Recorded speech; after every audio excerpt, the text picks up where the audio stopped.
It's got some kind of steel tip on the end. What? But the steel Infinity writes? pencil. You're writing with steel? I think so. This is something we're going to have to investigate for the show. Yeah. Maybe not today, but we will get to this shit. We'll get to the bottom of this writing with steel business.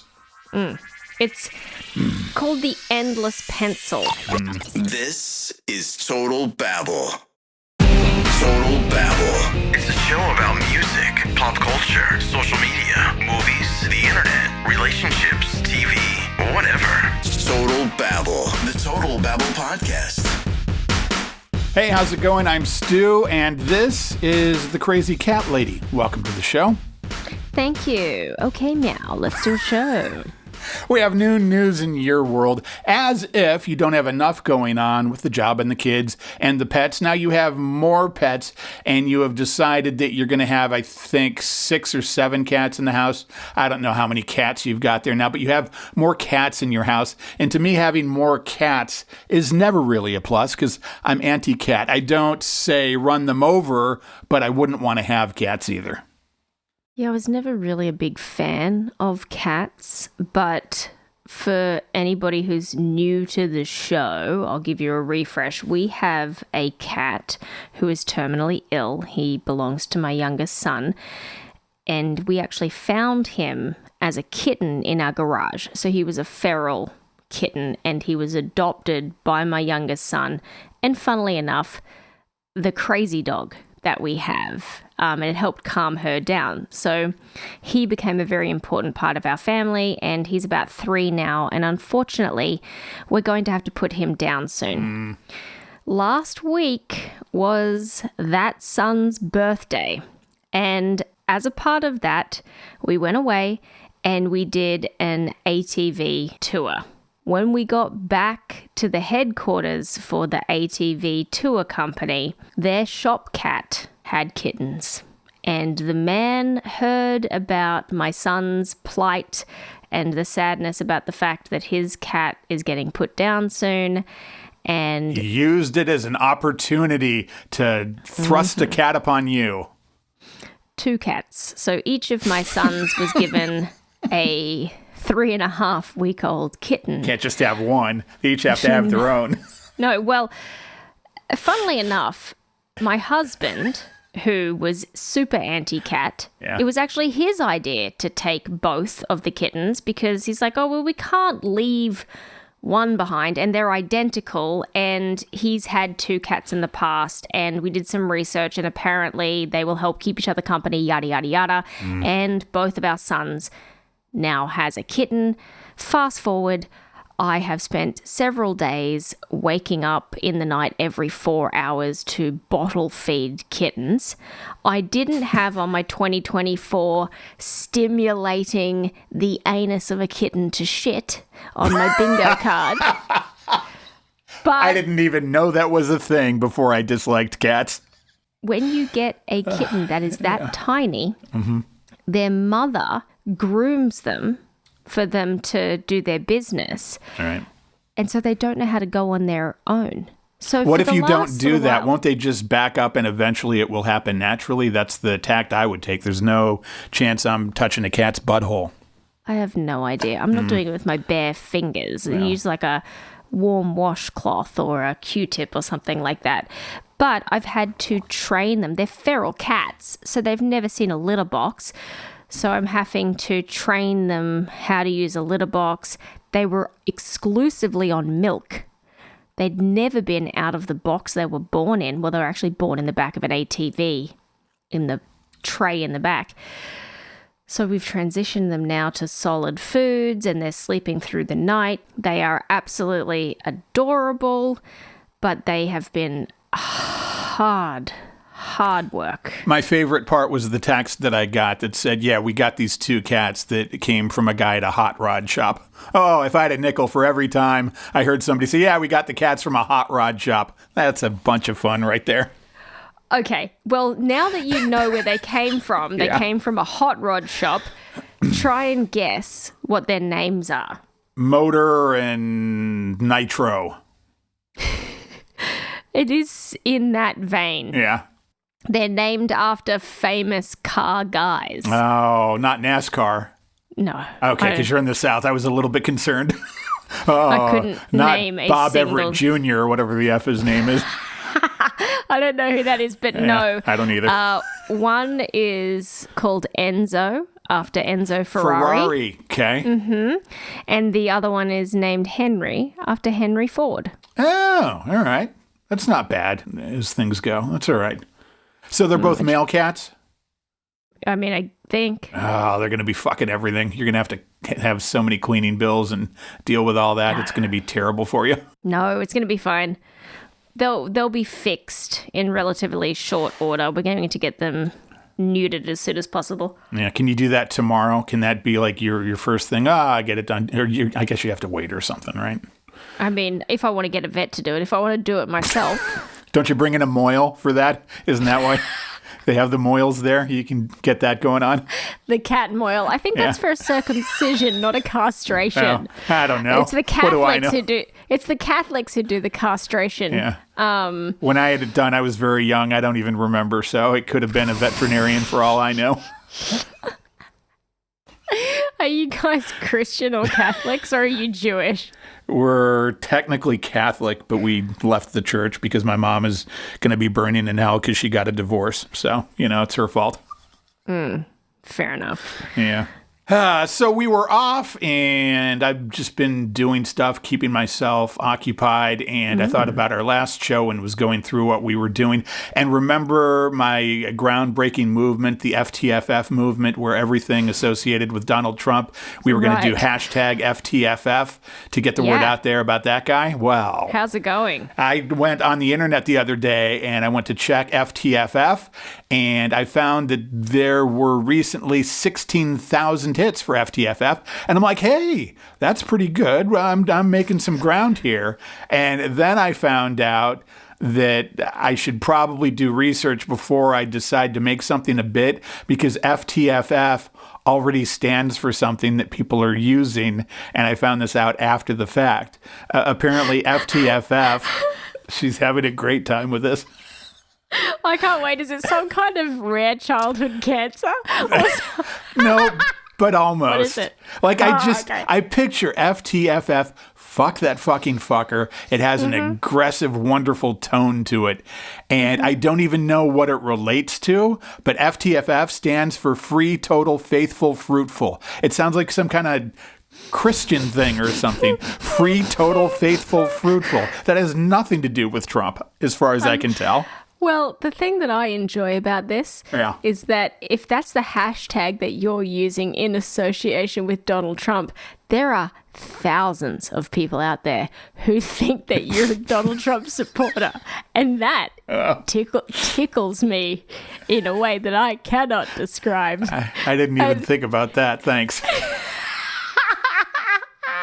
It's like those old people who thought that LOL stood for lots of love.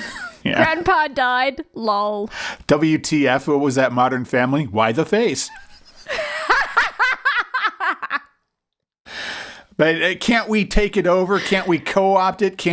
If we got a big enough movement, FTFF, be fuck that fucking fucker, I think we could take it over, but then there would still be some stray ones, and I don't know. I was disheartened when I saw that, like, yeah, and oh no, free, total, faithful, fruitful. God damn it. I wonder what the movement is for that. Have you done any research to figure out what it's attached to? I hope it's some sort of insane off-grid cult-like following. It sounds like it could be. I started to look into it, and then there were shiny keys somewhere, and I started doing something else, is the way that happened. It's not like you? No, not at all. Also, huge moment here on the show. This is pretty big, and I'm dead serious with this. You could win $1,000. You, the listener. Total Babble giving away $1,000. Here's the way this works.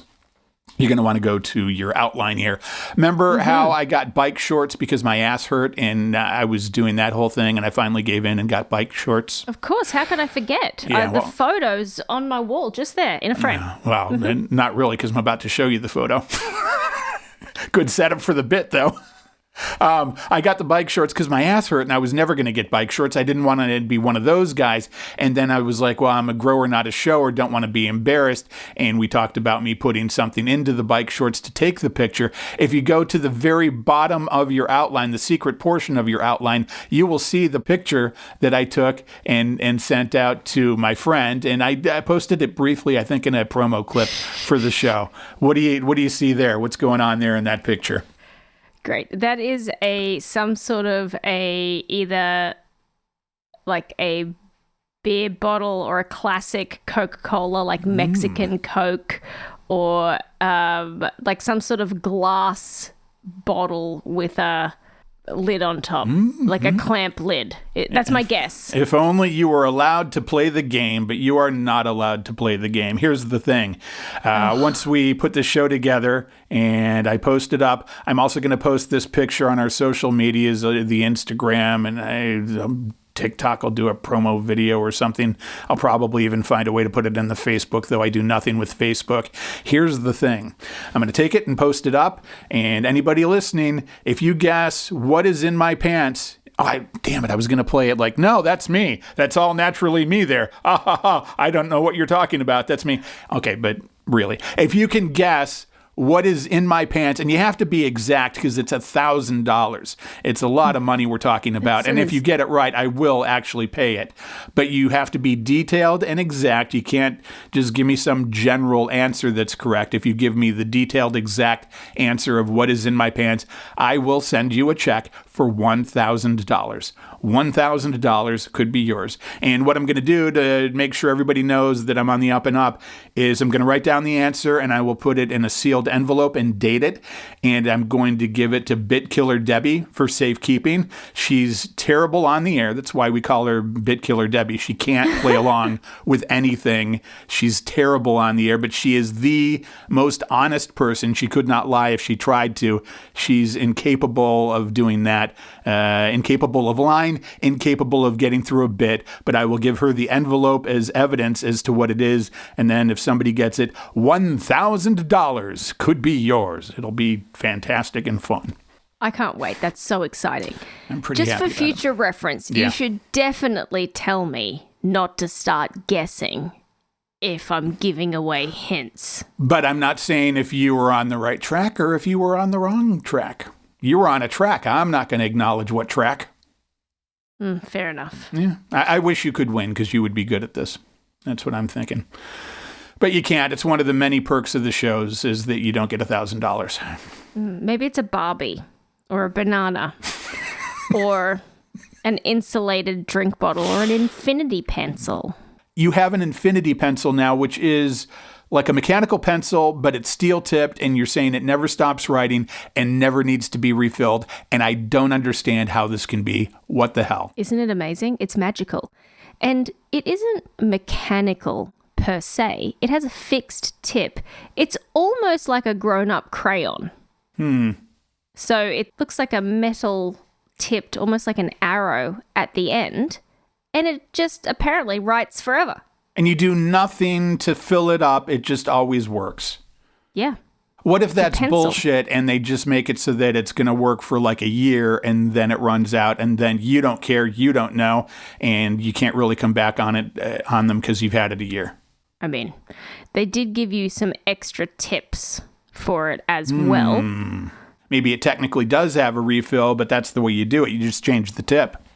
Yeah, maybe they are planning on, one, going out of business before the pencil will give up, or they're hoping that people will either A, lose the pencil, or forget about it, or forgot where they got it, and not care.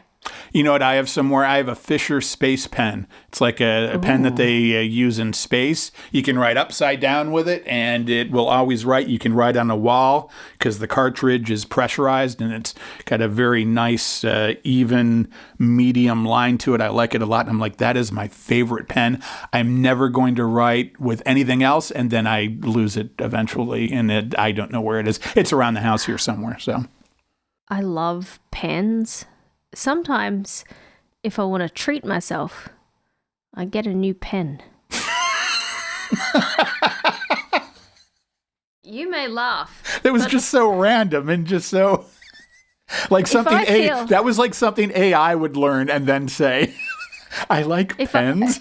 I like pens because I write a lot of notes. Yeah. If I feel like the world is all fucked up in my grocery shop, I'll get a cheeky little pen selection. And I do enjoy. This month, I treated myself to a multi-pack of the Sharpie S Gel. Oh, the S Gel. Yep.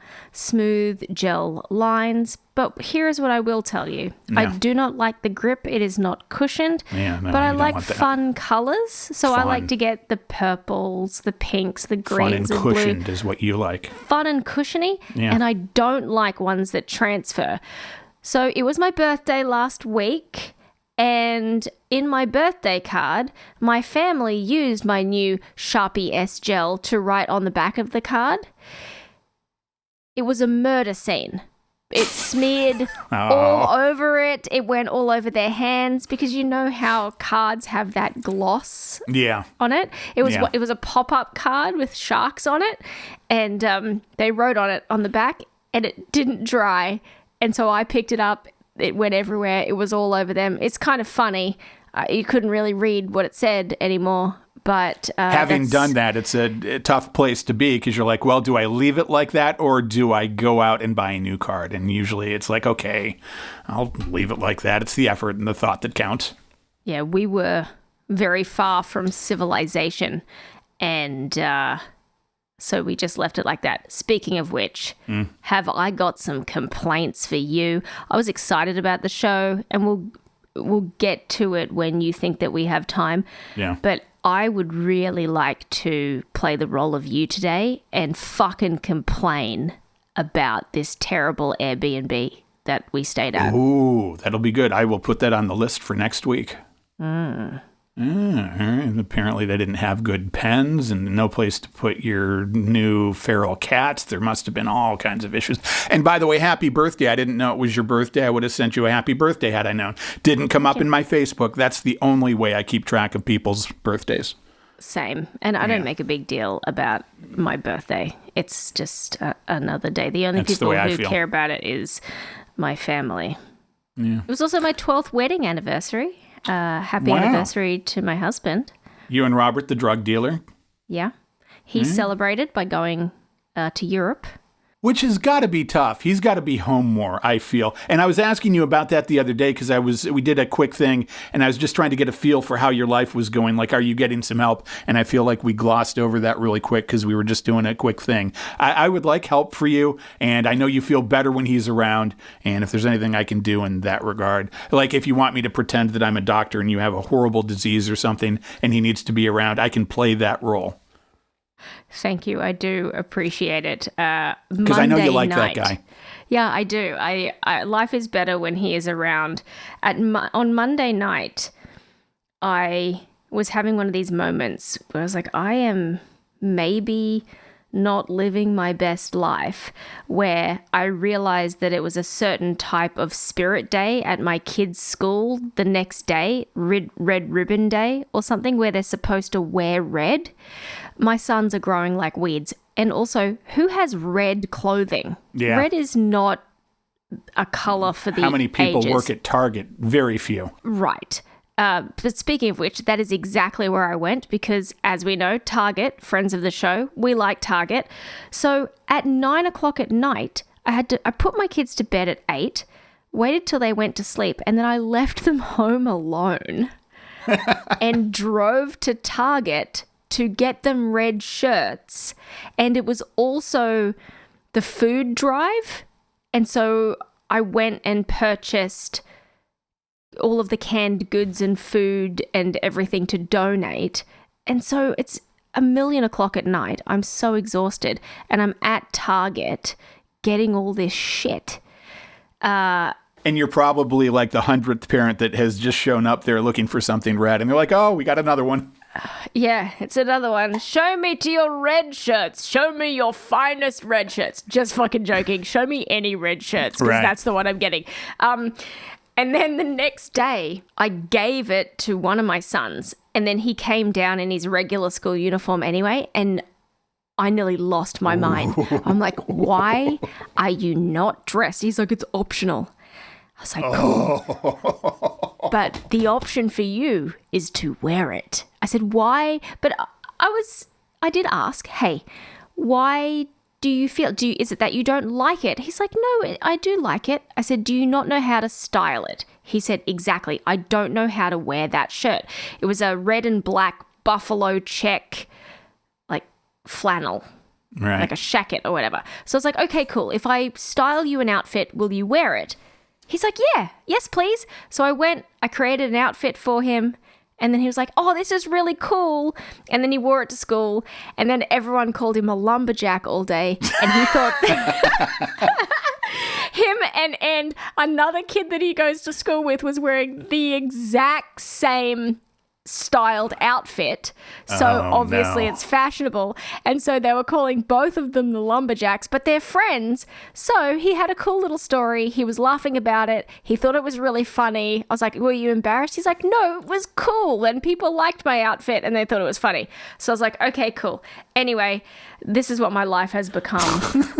Late night Target runs and leaving my children home alone sleeping. And I just hope I don't have a car accident on the way home while my husband's in another country. Do you not understand that I jeopardized your life for this shirt? You need to go put that on right now. Right now. Yeah. Because, but the whole time I'm driving going, what if I have a car accident and die? No one will miss me. No one will know where I am. My sons are home alone by themselves. They'll sleep through, they'll wake up, and I just won't be home. They'll have no one to talk to. They won't know. What'll happen, burglars will break in, and then your kids will have to set traps around the house in order to thwart the burglars. And it'll be even better if it's the holiday time, and then maybe you could make a movie out of that. Well, exactly. Just so you know, we've already got all of the irons ready, and we keep paint tins upstairs next to the bags of marbles. Perfect. Especially for that. Yeah, Very we've been good. training for this. You're prepared. I like that. Prepared. Speaking of Target and the retail experience, I had a fun retail experience the other day I thought I would share. I had a great experience at an Apple store, and it was a whole thing. I decided the other day that I'm not giving Apple enough of my money. I think I have 4 Macs in this house, 3 minis and an Air, and then we have an iPad and 2 iPhones. And I said, I'm going to maybe get an Apple Watch. So I go to the Apple store, and I thought about things that I could do with the watch. Like I can just be driving down the road and hit a button and say, hey, funny bit, and talk into my watch, and it will record, and I can do so many things like that. And then also it's a new trinket and a new fun thing that I like. So the woman is helping me, and she's friendly and delightful and very helpful. And that's not always the case these days in retail. And we're talking, and she's answering all my Apple Watch questions. And all of a sudden there's a big murmur in the store. I'm like, Jesus, what's going on? Just lots of movement. And I'm thinking, oh shit, is it like a smash and grab robbery going on? Because that actually happened at this location. And I look around, and all the employees are gathered around this woman in a black Apple t-shirt. And I see this woman look over, and she's kind of shaking. And I'm like, is that some kind of Apple bigwig? And she goes, yeah, she's the something, something, something. I didn't even hear the title. And then they're making just this big event out of it. All these people are gathered around here, and they're doing sizzle reels, and they're shooting videos and talking to the camera. And do you know what they're shooting the sizzle reels on? Surprise me. An iPhone, because you got to be on brand. So they're doing this all on an iPhone with zooms in, and all these people gathered around, and they're like, hi, welcome to the Apple store in Irvine. And they're doing this thing. And the woman that was helping me, her name was Ozzy. She was very visibly flustered and nervous. And I was kind of talking to her as we were going through my Apple Watch thing. And she goes, I don't usually get starstruck, but she's just the biggest to us. She's like huge. So I wrap up the sale, and I thank her, and I go, okay, I'm going to go talk about you now. And she looks at me like, what?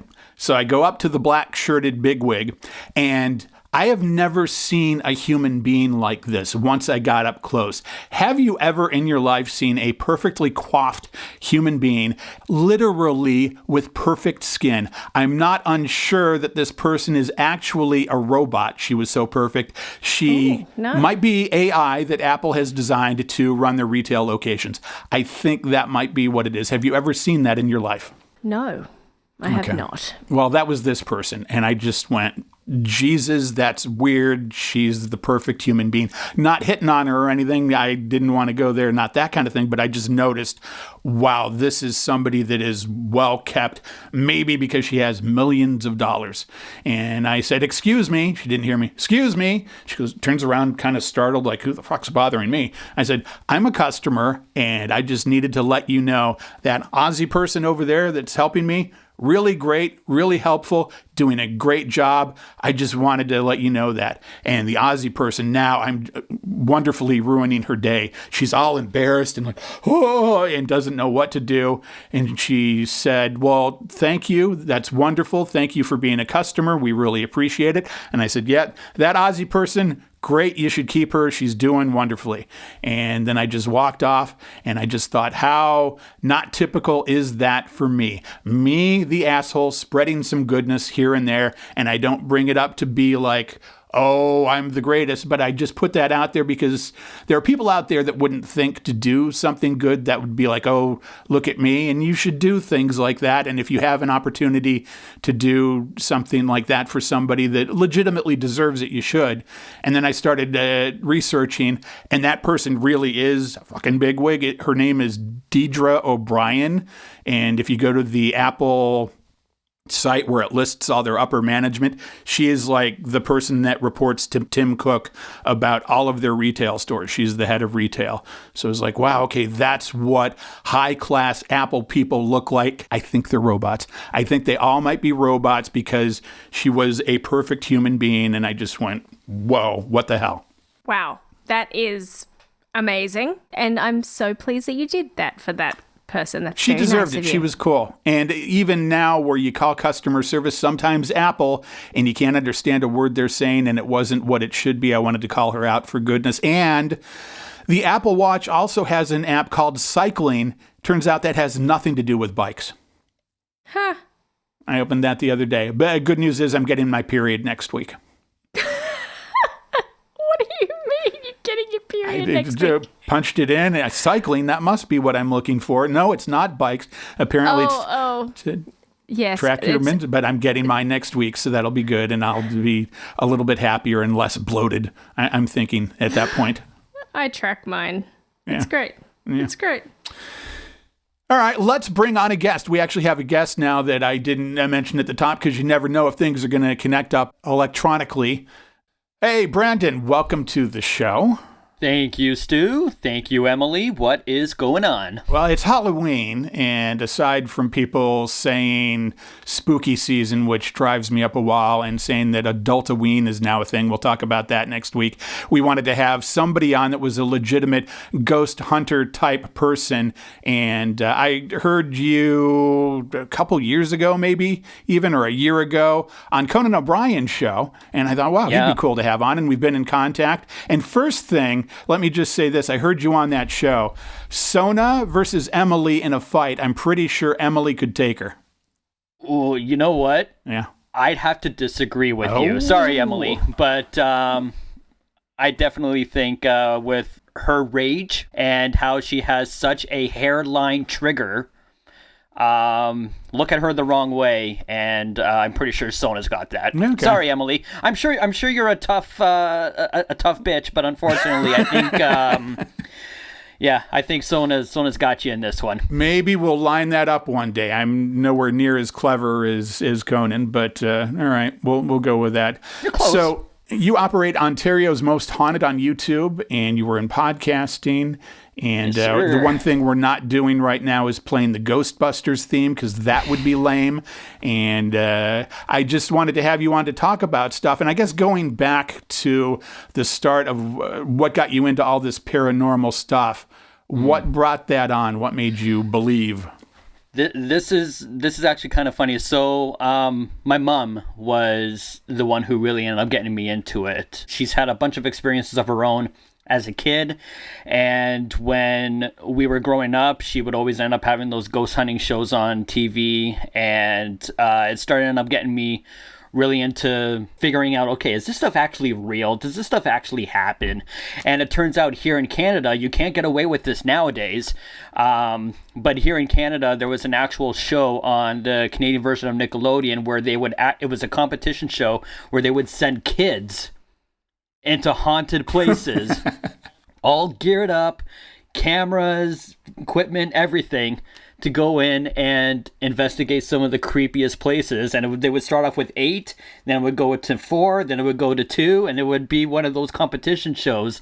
And some of the stuff, these are from 12 to 14-year-olds, I believe. And they have balls of steel to end up going in there. And some of them were traumatized and grew up to be serial killers. I would like to know how the parents, or what the parents were thinking. Like, yeah, you know what? It's a good way to get a break from these kids. Send them into somewhere creepy. If something happens to them, it's up to the producers. It's not on us. You know? So, but as a kid, I wanted to go on that show. And as I got older, I started experiencing my own paranormal events where I ended up looking at it a little more deeper, thinking it's like a lot more of a science experiment that's going to last me a lifetime for me, where I want to dig deeper, do little things here and there to try and catch evidence of the paranormal. I'm not going to say I'll absolutely catch absolute proof, because I don't think we can, but it's going to be a collective work of everybody who does this kind of stuff that's kind of coming together to produce evidence that this stuff exists. So fast forward to now, that's what I'm doing, putting episodes out onto YouTube of some of our bigger investigations. We only have a few that I thought were worthy enough to put up onto YouTube. So that's, in a nutshell, how I ended up coming to this. So ever since I was 10 years old, roughly, and I'm 33 now. Now that you're investigating these, do you ever get really skeptical as these go, and you go, no, this person is just full of crap and they're just looking to get attention to be however famous on the internet, that kind of thing? You know what? It's what I tell people who want to get into this. I say, yes, you know what? It's great that you believe in this stuff. It's great to end up having a passion for wanting to experience stuff, but you always have to go in as a skeptic if you want to take this seriously, because you don't want to end up looking like a fool if you see a piece of paper fly off of a table and then you just freak out. Really, you look at it and say, okay, there's a vent right there. Check that the AC's on. If you're feeling the air come out, boom, that's what's causing it. You hear voices, you got to look around outside, you got to see who else is talking, whoever's in the home, this and that. You really got to end up breaking it down to the lowest common denominator, so to speak, to end up figuring out if something is legitimate. We try and recreate things that we just experienced to see if we can replicate it ourselves, and do a whole bunch of other little miniature experiments. So you always want to go in with a skeptical mind, even when talking to people. When I do my interviews, I try to repeat questions in a different way to see if I can end up catching them and trying to make something up or whatnot. Because once they get going and start rambling, sometimes they lose track of their own plot. Right. And, and then that's when you kind of realize, okay, is there something different going on here where it's just them trying to get the attention, or if something legitimate's happening? So I don't want to call myself a cop, because I'm not, but you use some of those little different tactics when it comes to talking to people to see, okay, are they really telling you the truth? And then when you go into the investigations, the way I word is, you want to disprove in order to prove. So you want to disprove all of their claims in order to end up coming down to the lowest guessing game, saying, okay, we've run out of ideas. This is unexplained or paranormal. So that's what I want to do. It's like a whole ladder that you got to climb up and down to try and end up making sure something's legit or not. I love that. And one of the questions that I had and I was fascinated by is that logical potential explanation. And do you have any stories of where you got several steps into something and then you had, say, a funny or surprising logical explanation for a phenomena? Not so much a funny phenomenon. Like luckily for the things that happened to us. Well, actually, no. I will give you. We'll give you one. So we went to a place in Niagara Falls that I mentioned on Conan's show. It was called the Screaming Tunnel. Long story short, a guy did very unthinkable things to his daughter, took her into the tunnel, burned her alive, and then ran. So the legend of the tunnel is, if you light a match at night there, you're supposed to hear the scream of the girl, and the match is supposed to go out. So we went out there, and nothing happened, but as soon as we lit this match, the match ends up going out. You're in a tunnel. There's breeze coming through all the time. I will call that legend fake. To be honest, anything big and miraculous in terms of things that was funny that we ended up debunking, not quite. We haven't gotten there yet. I'm waiting for the big laugh, the laugh aha moment where you just end up sitting and thinking these people can't be serious, thinking that this actually happens to them. But one incident we did have, it was just outside of Windsor, Ontario, which for those who don't know is literally 30 minutes from Detroit, on the Canadian side. And we went into this museum where the curator ends up thinking there's a kid who's playing hide and seek with them. And there's this one door that would always end up opening when she's around. And so I found out where the door was. So what I had to do was I had to really seal this door shut. And it was a little off. A little bit. It wasn't closing fully, but it was, if I close it in tight enough, you have to really pull this thing open out of the frame in order for this door to move. So I seal this thing shut, I stomp around it, I bang on the wall, make sure nothing's going to end up causing this thing to open. And this thing stayed closed for 2 hours straight, 3 hours straight through the night. We took a break, the curator ended up coming in. When she came in, we ended up hearing like thuds and stuff upstairs in this museum, but nobody was up there. So we tried to do a couple experiments and say, okay, there's this one closet area. I want one of my team members in there by themselves to see if something ends up happening, because we had something happen to one of our co-investigators earlier. As we're having that happen, we go up to make sure, okay, this door is still closed. As you'll see in the video, because it's on one of our videos, I'm tiptoeing very carefully to this little door, and right in front of me, this thing opens up. But like I said, I tested this. I made sure nothing would open. But when you end up hearing the audio closely, you can actually hear the door unsticking from the door frame, which means something from inside this little door had to open it, or somebody from out there had to end up pulling it open. There's no way that it could naturally open on its own. So when it comes to debunking little experiments, that's what I do to try and disprove people's claims and whatnot. I try everything, and that was probably one of the things that fascinated me the most, that we were very thankfully able to catch on camera, because we're the only ones who have investigated there who's been able to catch this. How do you interview to find nutcases that want to scare the shit out of themselves joining you on your merry adventure? Because I'm getting chills thinking about this. You're like, yeah, so we just send one of our team members by themselves upstairs. And I'm thinking to myself, that's a hard pass for me, thanks, sir. How do you find people to join your posse? Where did these people come from? They have to be very close to number 10 on the Crazy Brandon scale in order for that to happen. They got to be on the same level as Nutso as me. But you know what? Luckily, I started this with a very good friend of mine. Her name is Ashley. Unfortunately, she can't partake in the investigations anymore because it takes a long time for her to recover from these, up to 2 weeks. And so I still consult with her behind the scenes, but she was a badass. She would end up going into things no problem by herself. And it's because even when she was a little kid, she went into a jail in Ottawa, and she literally saw somebody hanging from one of the rafters of this jail, but nobody else ended up seeing it, just her. And she didn't even know as a kid that she was in the gallows, which ended up making it a lot more creepy for her. She already had that fear threshold in her where it didn't even faze her. As an adult, she really wanted to end up experiencing these things like myself. So I'm like, all right, you're in. I need some help with this anyway. I got my mom involved with this now too.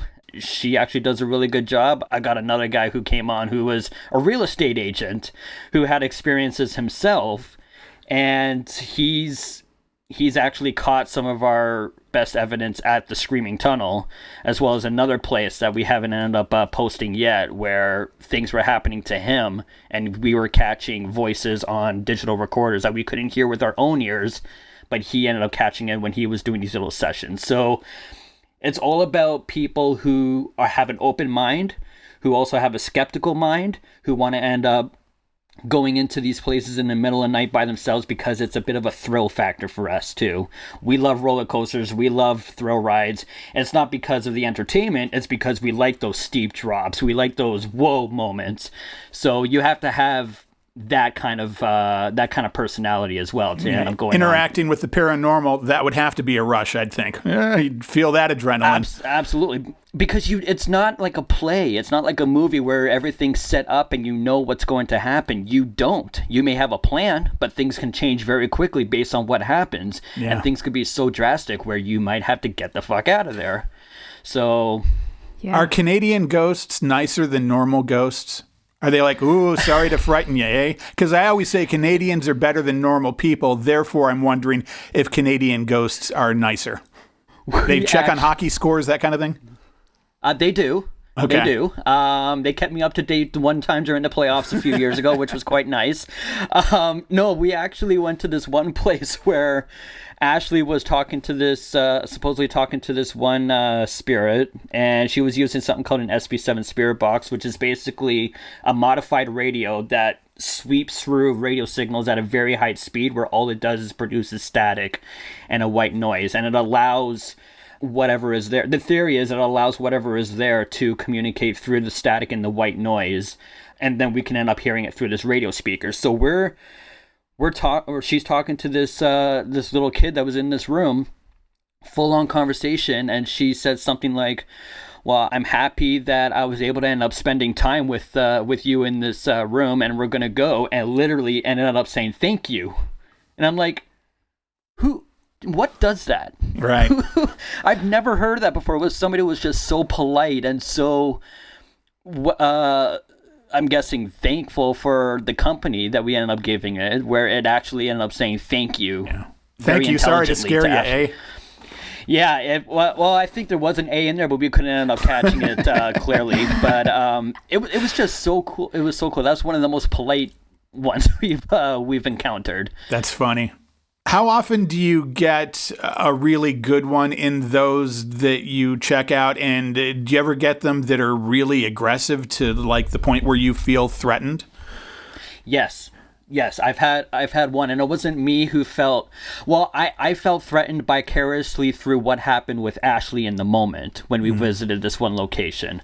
Unfortunately, we couldn't end up posting this because it was a private business. They didn't want anybody to know about this stuff, but they needed our help. So we went into this one location, also just outside of Niagara. Just so people know, that whole area is very War of 1812 heavy.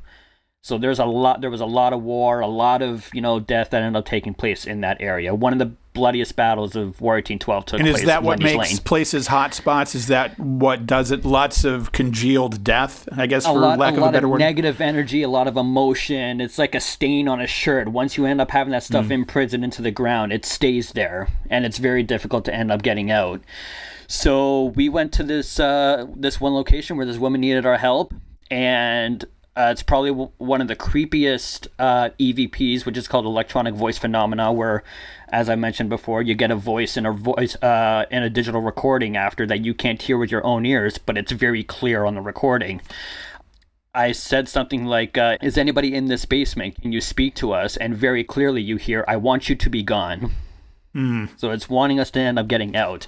Of course, we don't hear that in the moment, so the thing probably thinks we're ignoring them, and they're probably pissing them off a little bit more. So even after we ended up hearing that, we stayed. We kept exploring this place. So there was one point where we went up to the upstairs main floor, and Ashley started feeling very sick. Her hands were getting really shaky, like she was feeling super tense.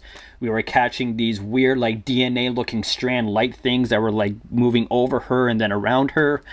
And then it got to a point where she was getting so frustrated, she was getting so mad and so pissed out of nowhere. I kid you not, the color that she ends up having in her eyes was gone, and you just saw black. Black and then the white. Like it had taken her over, kind of? Like it had ended up attaching itself to her, and she was, and I'm like, here, you want me to end up helping you out? She's like, don't. She looked at me. She's like, Brandon, don't come near me right now. If you do, I will punch you. Huh? Like it got that aggressive for her, and it scared the crap out of me. We tried to end up going outside to just release whatever was off of her, and we were probably outside for a good half hour before she could end up feeling okay to go back in. I'm like, here, give me a hug or whatever. She's like, Brandon, seriously, no, stay the fuck away from me. And me and her are like brother and sister. You know, it was very, very, very strange. And are all people susceptible to that? Are only some people susceptible to that? And I don't think it's all people. You know, as weird as it sounds, I think some of it can also be, you know, religion based. If you're very Roman Catholic, sometimes they can, you know, pick people out that way, because usually those things are not the most positive of entities, and they're trying to attach itself, and it could be something very evil, I guess you can say. It's all personality based. It also depends on who's going in there, whose mind is too open but don't keep their guard up and don't really believe in what's going on, and they're just being, you know, very lackadaisical about it. You know what I mean? So it all depends on those little scenarios. It all depends on the person. It's not everybody, it's some people. Do you think that if somebody went in there that was totally a non-believer and thought it was all bullshit, that the ghost would then be able to do anything to them? Are they able to do it because people believe? Could that be a thing? So it's funny because the episode that we did at the Screaming Tunnel, he wasn't a group member before, but my guy Justin, he was in that, and he went in with his former podcast partner who was a hardcore skeptic. So I told him, okay, you know what? Because you're the skeptic, I want you to stay in there by yourself. In the tunnel, nobody around you. We're going to move very far away. And he was getting very direct communication. He was hearing almost like stones being thrown towards him in the tunnel. Couple voices here and there, and to me it doesn't happen to the skeptics all the time, but I love when a skeptic experiences something and it starts to change their perspective on what's actually happened there. I mean, you know, there's a lot of people before, and still, shockingly, there's still some people who still think the world is flat. And sorry to get you started on that, Emily. I saw your face on that one, and you're like, I've run into too many of them. But when you look out on the horizon, it's flat. It's not round. The world has to be flat. Oh, right. okay. There are people who do not believe that I could possibly exist because Australia is not That's right. real. With the monsters and animals I see on your country's land, I still have the doubts of that too. 7-foot big spiders, massive snakes, and yeah, you guys are on a different planet. But it's funny because, you know, how long did it take for people to realize, okay, the Earth is actually round?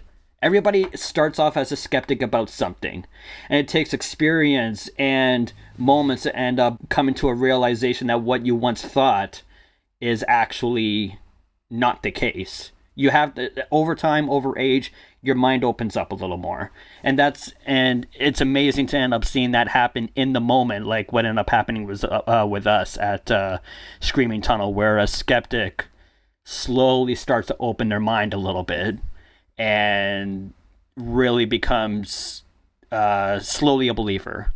He's not fully there yet, but it's weird the way that happened by somebody getting possessed. My advice to everybody, if you can help it, don't get possessed. If you can choose to get possessed by a ghost or not, choose not to. That would be the best way to go. It's not fun, from what I've heard. It's not a fun time, and I've seen all those exorcism movies, and I've seen a couple videos of like a legitimate one, and it doesn't look fun at all. And I would never end up wanting to do it myself. I told Ashley so many times, like, you know what, I would love to know what it's like to have something like that happen to me, but the more I see the stuff, Absolutely not. Even though I bring in haunted artifacts to my place too. Emily, anything else you want to jump in on? Sure, I had two questions, but the one segue here is you talked about the media here. As somebody who does paranormal investigation, how do you feel about how your profession is portrayed in the media? Do TV shows and movies get it right? What are the misconceptions? Yeah. Debunk some of that stuff for us, because I only know what I see on TV. Right. What's it really like? What you see on TV is, people who have a far vaster budget than I do. And they have people who have a big crew behind the scenes that always try to get the perfect edit possible in order for something to be a lot bigger than what it actually was. Or the storytelling ends up making things a lot creepier, and the suspense building is a lot more vast than what it actually is in the moment. I'm not saying what you see on TV is 100% fake. I believe some of it is, and that's all thanks to editing. And promotion and marketing and all that other stuff. And if you do the transition with a big music stab, that makes it seem more dramatic too, right? Right. So with us, I don't have that capability. I don't have that editing power. I don't have that budget. So what we show on our YouTube channel is very what you see is what you get. And that's what I love about what we do, because we are a lot more raw. We're amateurs in the eyes of those who are on TV. And, do you find that's a challenge to get across to people? Like, okay, definitely, we're not overproduced, and what we're giving you is real. And because we live in this culture of social media that needs to be stimulated constantly, do you have to say, okay, no, we're more legit than this, and that's why this doesn't have lightning flashes and murderous music stabs and that kind of thing? So a lot of what people end up seeing and comparing it to us is because of what they see on TV. But I'm not the one who's trying to push my agenda onto other people. Trump can take a page out of my book. I want people to make their own opinions. I want people to make their own judgments. All I'm doing, I'm giving them the book. It's up to them whether they want to read it and take what they want from it. I just want to end up showing people that from what we have seen, there is some evidence to prove that this stuff happens. Whether you want to believe us or not, that is fine. And that's why, on my YouTube channel, I don't have big, catchy screen grabs or whatever on our playlist there. It's just the logo, because I don't want to coax people into thinking that... You don't want to seem disingenuous. Exactly. Right. So I put that thing up with just the logo. People click on it. They can end up making their own opinions of what we do based off of what they see. And yes, I understand that a lot of people are going to end up making their opinions based off of the TV shows that they see. Yeah. And that's fine. I just know what I do is legitimate. And I'm happy with that. I'm happy to put something together where it looks entertaining at the same time without all the kooky bullshit stuff that ends up making it bigger than what it actually is. So that's my approach. So basically. We talked about a lot of deaths and negative energy in a place when people die, and that theoretically, I think, is why you think there are ghosts. I have heard that ghosts don't know that they're ghosts, and if you say to a ghost, "You're dead, move on," that then they'll move on. Do you have any experience with that? What are your thoughts on that? I do have a little bit of experience with that, where I've seen it on both sides, where spirits know that they have passed on, but they have such a love and admiration for the place that they felt most connected to, where they don't want to leave from there, because it, as I said on Conan, we're all made of personality. We're all made of our own little. We all have a different soul. We all have a different spirit within us, and we're just a physical body walking around. The emotion that we have in a certain place, there's a reason why, even if you were a little kid, you remember something so specific because it meant a lot to you. And I feel that's the same thing once you end up passing on, where that part of you has to go somewhere. The memories that you have still have to go somewhere with you. And if you think that, or if whoever passes on thinks that they feel most connected and feel most at peace and most at home at a certain place, then they'll stay there. Other people like with the wars, they may have died so abruptly and it would have gone so fast where they may not realize that they're dead. Right. And it's fascinating because to me it just adds credence that these aren't just walking phantoms or whatever that's going around, properties. These are real living people that once were physically alive but are just still alive in a different realm, in a different spiritual plane that we don't have the experience of comprehending or experiencing ourselves yet. And do they see us and think, what is up with this guy? He's just ignoring me. I'm poking him in the chest right now and he doesn't even understand. I wonder about that kind of thing, Well, it's funny because it goes back to what I ended up saying with the one experience we had where we caught the electronic voice phenomena of somebody saying, I want you to be gone. They think they're talking to us, but we don't hear it until we actually played back that recording. So yeah, I do believe that they're ignoring us. Or we're ignoring them, sorry.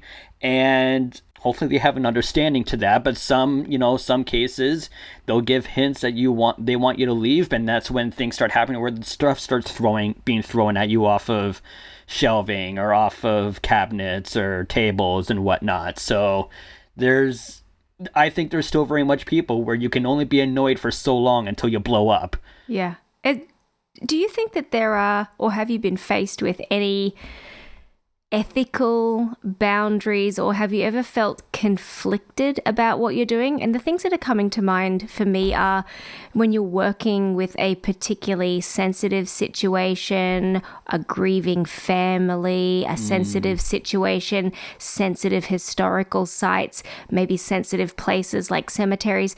Have you ever in your heart been conflicted or felt like you've had to make an ethical decision about the way that you approach your work? 100%.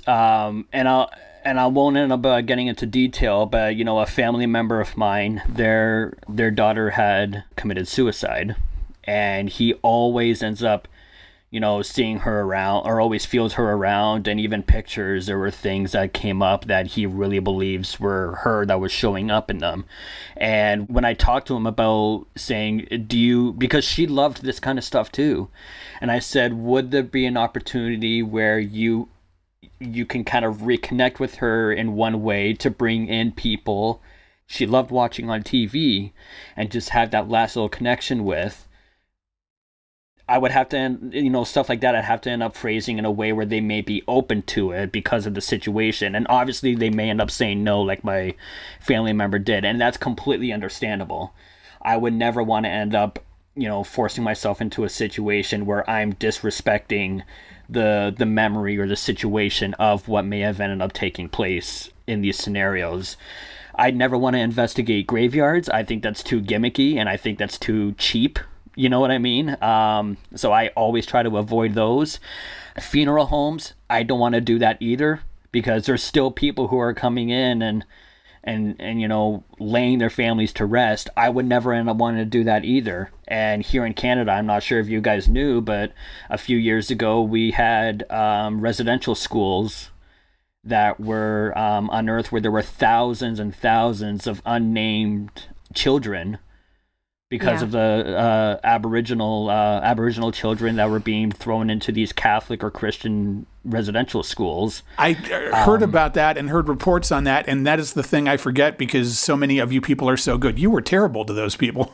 I remember I heard a PBS thing about that at some point, and I was like, Jesus. Yeah, and that's another thing I will absolutely not touch. Yeah. Because I know how harmful that was to people who still have that ethnicity and that background to us. So the more controversial of a situation, I will never go out I will never pursue it myself. I would wait for them to come to us.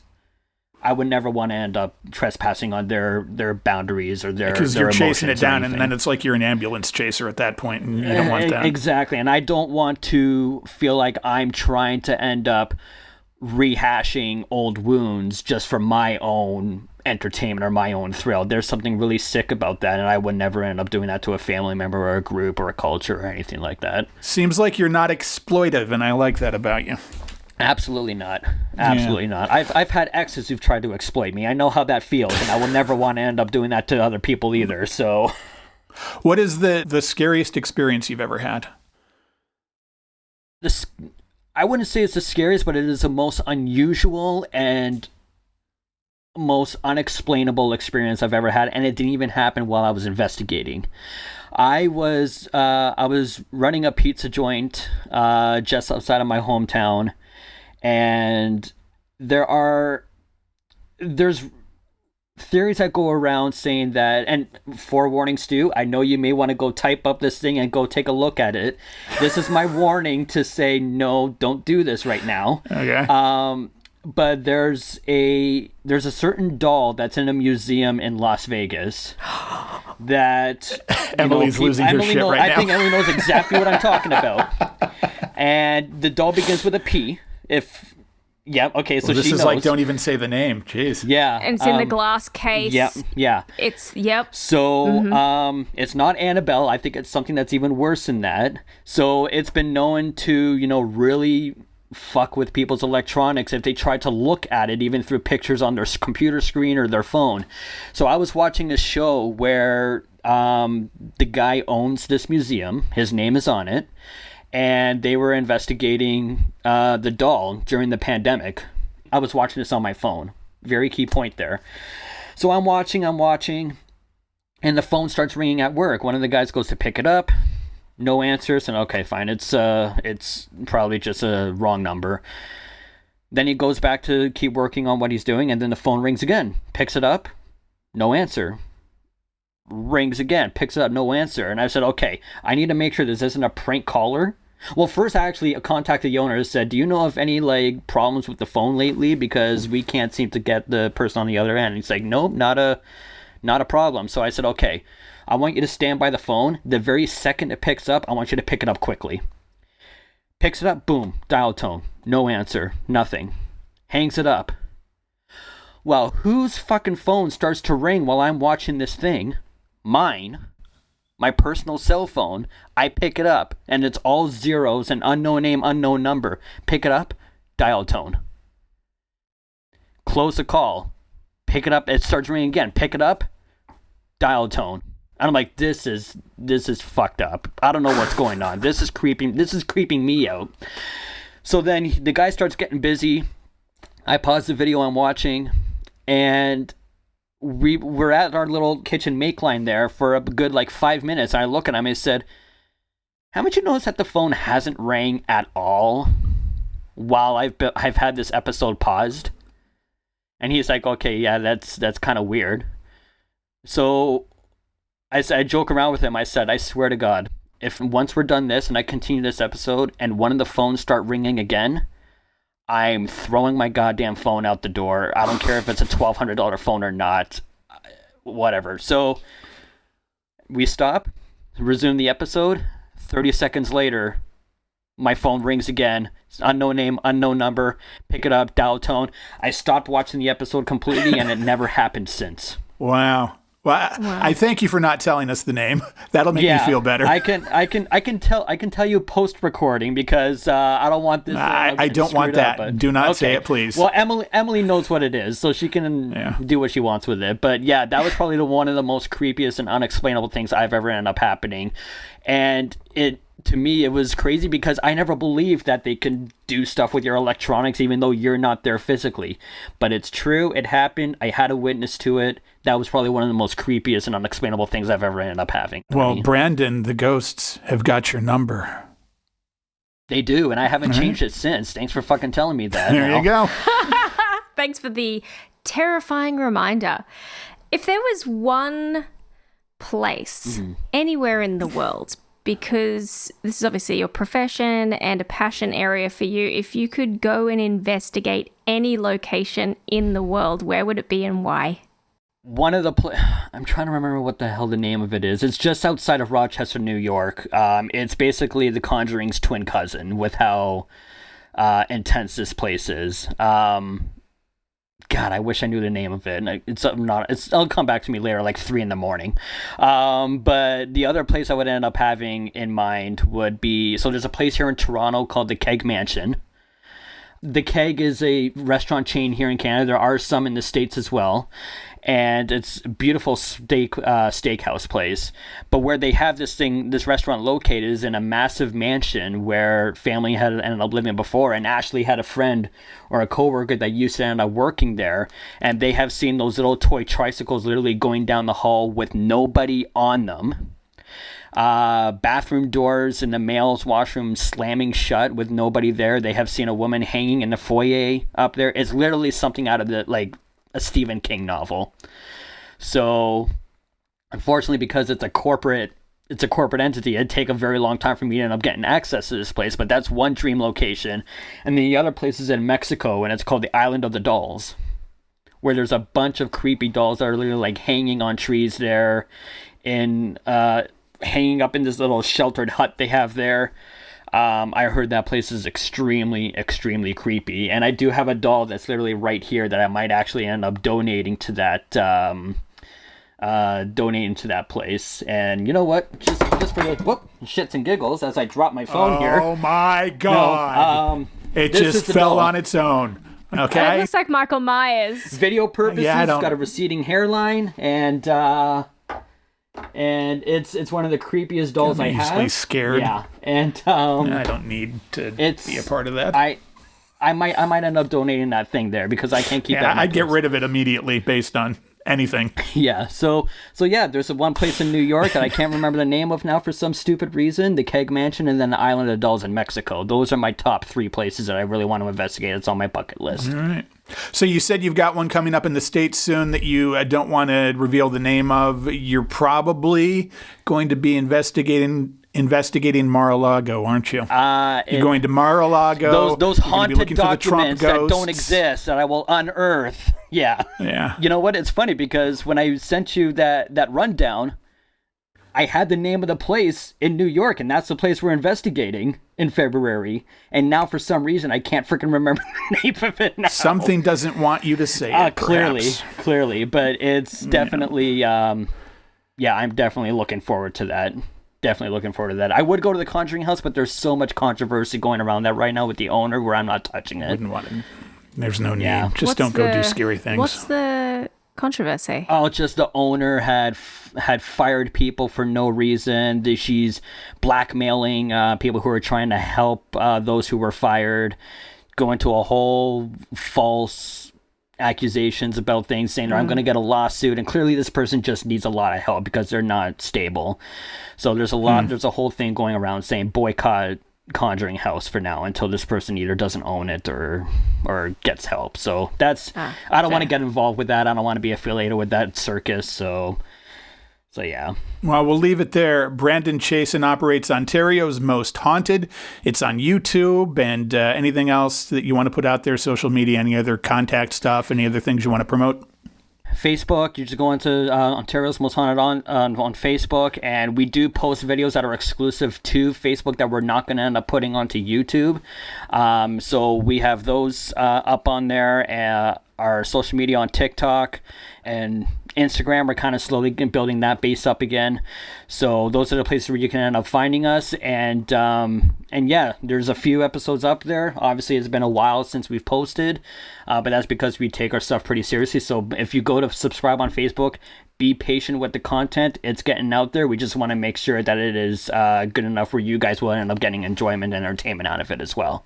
Well, thank you for being on with us. Thank you so much. Stu. It was awesome. I've been a long-time listener, first-time caller, and really appreciated this. And happy Halloween to you guys. And yeah, stay away from looking up that doll, Stu. Same to you. Yeah, I'm not going to, and we didn't get to half the stuff I know, at least that I wanted to talk about. Maybe come on with us next year if you're up for it.